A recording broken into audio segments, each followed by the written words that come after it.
For most of human history, wolves were monsters.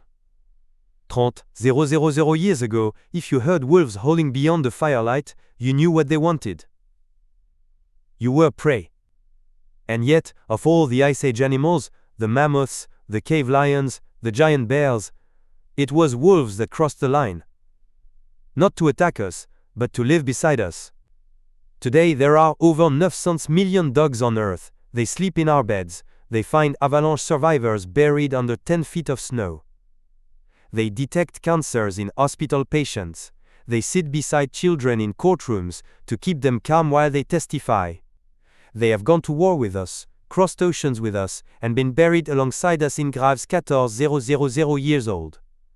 But none of this was planned. No human tribe decided to recruit the most dangerous predator on the continent.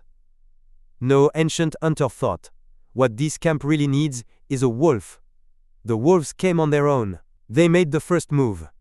And the reason they did it, and what it meant for both our species, is one of the most extraordinary stories of life on this planet. Let's start with what a wolf's life was really like.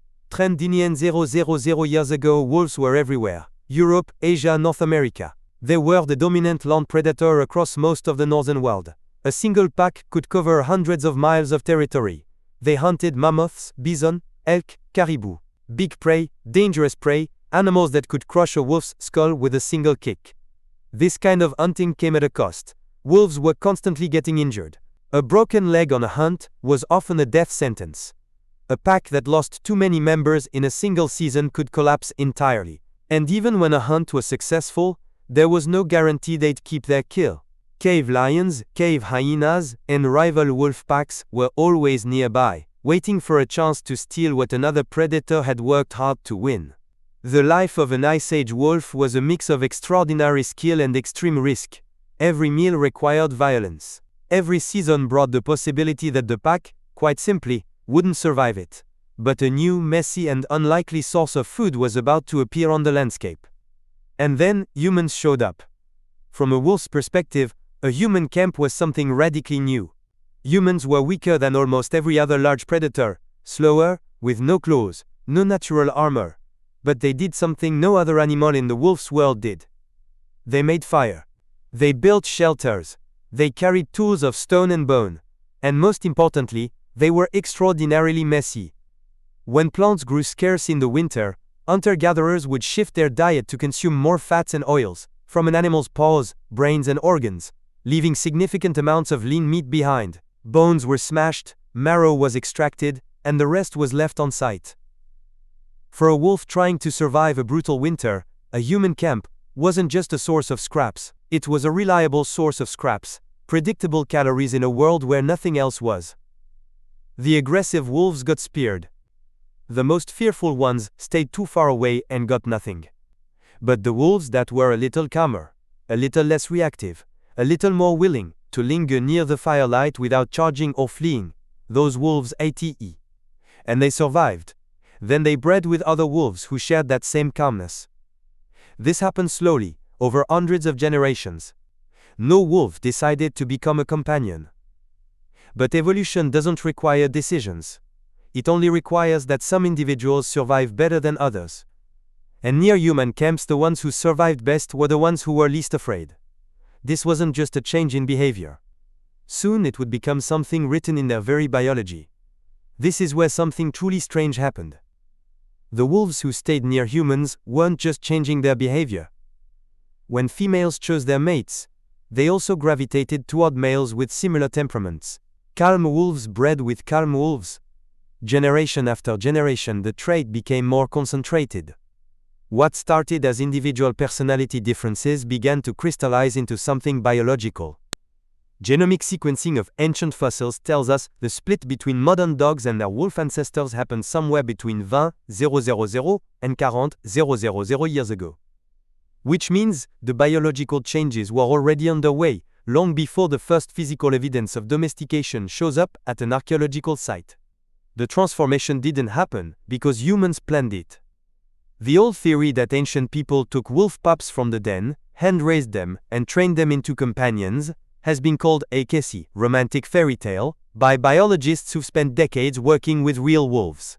Adult wolves don't tame. The window for deep socialization closes just a few weeks after birth. What really happened was quieter, more patient. It was evolution doing what evolution always does, filtering a population based on who survives, one generation at a time, over thousands of years. And as these campsite wolves became calmer, humans began to notice an unexpected benefit. Think about what it meant to have wolves nearby during a hunt. Wolves track prey by scent in a way that is simply beyond human ability. They can smell an animal from miles away. They can follow an hours-old trail over frozen ground. They can size up an entire herd in seconds, identifying the old, the injured, the slow. The ones that are actually catchable. Ancient wolves hunted by sorting a herd to expose the one animal that took the least effort to bring down. Once that animal was isolated, the dangerous part began. And that's precisely where humans came in. With sharper weapons, better daytime vision, and the ability to coordinate a complex kill from a distance, humans could finish what the wolves started. Both sides shared the work. Both sides shared the meal. Neither species could do alone what the two could do together. It went beyond hunting. Wolves sleeping at the edge of camp would wake up before any human. They'd smell what was coming, before anyone could see it. They reacted to bears, rival tribes, and large predators approaching in the dark, long before the humans inside the camp had any idea of the danger. A camp with wolves nearby was demonstrably safer than a camp without them. Each species got something the other simply couldn't provide. And once that loop closed, the relationship accelerated faster than either species could have anticipated. This new alliance didn't just make life easier. It would give one group of humans a decisive advantage in a battle for the future of the planet. But here's the part that rewrites the story. When humans and wolves began hunting together in Europe, there was already another group of humans on the scene, the Neanderthals. They had lived across Europe for hundreds of thousands of years. They were strong, cold-adapted, and highly intelligent. For most of that time, they were the continent's apex predator. 45,000 years ago, Neanderthals were all over Europe. 5,000 years later, they were gone. For decades, scientists have argued over why: climate change, disease, direct conflict. But anthropologist Pat Shipman put forward another answer, after looking closely at the archaeological record. Unlike Neanderthals, who left behind no evidence of animal alliances, modern humans had wolves. And that difference, she argues, was decisive.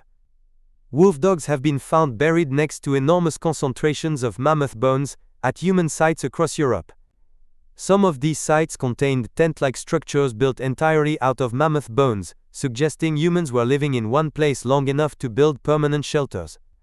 Which only makes sense if they had reliable, repeatable hunting success. You don't build a house out of mammoth bones, if mammoths are hard to find. Neanderthals hunted alone. Humans hunted with wolves. The efficiency gap wasn't small. It may have been the single greatest competitive advantage in the ancient world. The difference between a species that spread across an entire planet and a species that quietly vanished. Think about what that really means. Wolves didn't just change the daily lives of humans.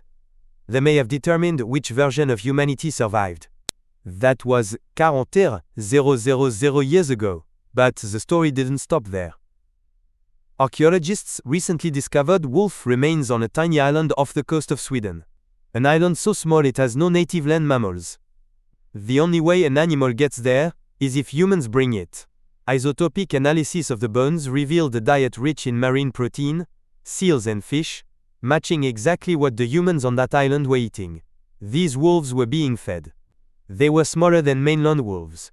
One of them showed signs of low genetic diversity, consistent with living in close quarters with people over a long period. These weren't wild wolves passing through. They were living with humans, eating what humans ate, on an island that humans chose.